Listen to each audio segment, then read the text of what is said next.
Nagbabalik ng mga bilyon-bilyon sa mga shareholder ang Pure Gold Price Club Incorporated matapos magtala ng pinakamataas na record ng kita sa kabila ng mas mabagal na paglago nito kumpara noong nakarang taon.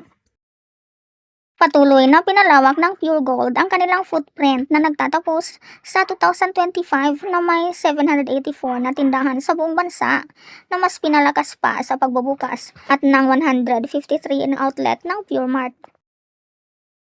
Nakilala sa entertainment scene si Ko bilang low-profile retailer na ngayon ay magkakaroon ng kasal sa box office star Bea Alonzo.